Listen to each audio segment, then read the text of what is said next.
ప్రకాష్ రాజ్ గారు తెలియక అడుగుతాను, మీరేమైనా జార్జ్ సోరెస్ ముఠాలకి తోటి సంబంధాలు ఉన్నాయా? చాలామంది అడుగుతున్నారు నెటిజన్స్.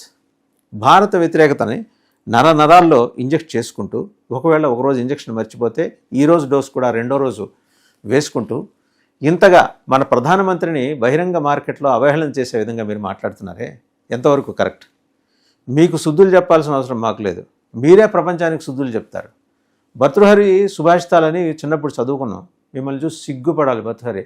అయ్యో, ఇన్ని రకాల సుభాషితాలు చెబుతున్న మహాదర్శనకుడు ప్రకాష్ రాజు నా కాలంలో ఎందుకు లేకపోయాడు, ఉండుంటే వారి పాదసేవ చేసుకొని తరించి ఉండేవాడిని కదా అని అన్ని సుభాషితాలు మీరు చెప్తారు.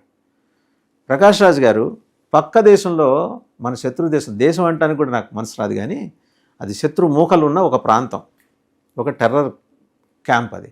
ఆ టెర్రర్ క్యాంపులో అక్కడ ఉగ్రమూకలు అందరూ నివసించే ప్రాంతంలో వాళ్లకున్న ఆ ప్రాంతం మీద ఉన్న భక్తి, దేశం కదా ఆ ప్రాంతం మీద ఉన్న భక్తి మీలో 1% కూడా లేకపోవడం ఏంటి? తెల్లారు లేస్తే సిఏఏ అంటారు, యూసీసీ అంటారు.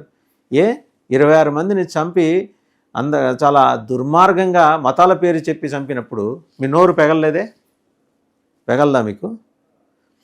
పైపెచ్చు మన ప్రధానమంత్రినా, నేను మళ్ళీ చెప్తున్నా, ఇవాళ ఈయన ఉండొచ్చు, వచ్చే టైంలో రాహుల్ గాంధీ గారు ఉండొచ్చు. అలాగే అవమానిస్తారా? ఒకసారి ఆ చైర్లో కూర్చున్న తర్వాత ఆ చైర్కి రెస్పెక్ట్ ఇవ్వాలి.